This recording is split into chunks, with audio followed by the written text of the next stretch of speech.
Wonderboy Martin ayaw na raw lumaban sa may hina at hindi kasama sa rankings. Itong katatapos na laban ni Wonderboy kay Demesilio, ayaw na raw niya maulit ang ganitong klaseng matchup.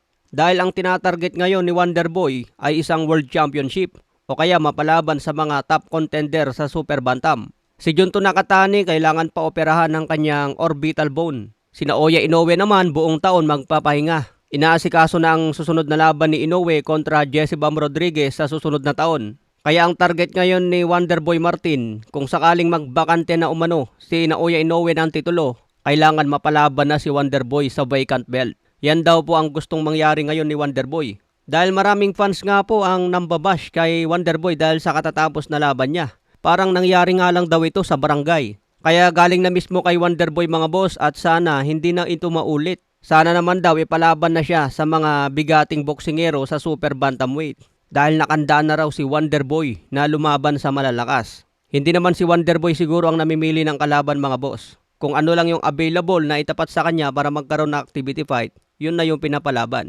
Kumbaga, decision pa rin yan ng kanyang mga manager at promoter kung sino ang ipapalaban sa kanya.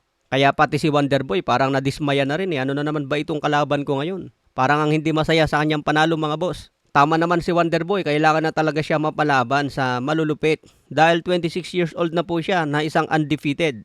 Tingin ko kaya naman ni Wonderboy makipagsabayan mga boss. Sa iba pang balita, Nate Diaz matapos matalo by TKO sa round 2. Sinabi niya na tama lang ang pagpapahinto ng referee sa kanya. Dahil hindi na raw siya makakita. Natatakpan na ng dugo yung mata niya at hindi na niya maaninag kung sino pa yung kalaban niya.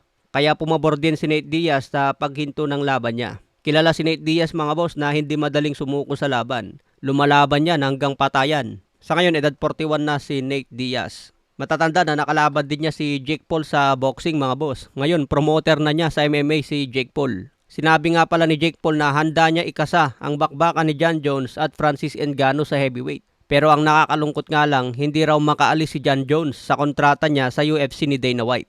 Nagpo-promote na ngayon si Jake Paul ng MMA at boxing. Yung dating pinagtatawanan na YouTuber na pumasok sa boxing, ngayon isa ng malaking promoter mga boss. Tinatag niya ang MVP, Most Valuable Promotions. Pinakita niya sa mga dating promoter na kaya din niya sumabay at mas malaki pa ang ibabayad sa mga fighters niya. Samantala matapos manalo si Rolando D kontra Paulie Malignaggi by knockout sa round 2, nakiusap si Paulie Malignaggi sa mga Filipino fans na wag daw i-bash si Paulie Malignaggi dahil isang napakabait na boksingero. Medyo galit nga po yung mga fans kay Paulie dahil sa pinagsasabi niya noon kay pambansang kamama ni Pacquiao. Pinagbibintangan ba naman na gumagamit ng gamot kahit minsan hindi pa nagpositive si Pacman sa kanyang mga drug test. Pero isa si Paulie Malignaggi noon sa nagdidiin na gumagamit ng PED si Manny Pacquiao. Kaya matapos siya man-knockout ni Rolando D, binabas tuloy siya ng mga tao. Sinasabing mas malakas pa ang trash talk kaysa suntok. Sabi nga ni Rolando D kahit tinalo niya si Paulie, nandun pa rin yung respeto niya. Okay mga boss, hanggang sa muli nating updates.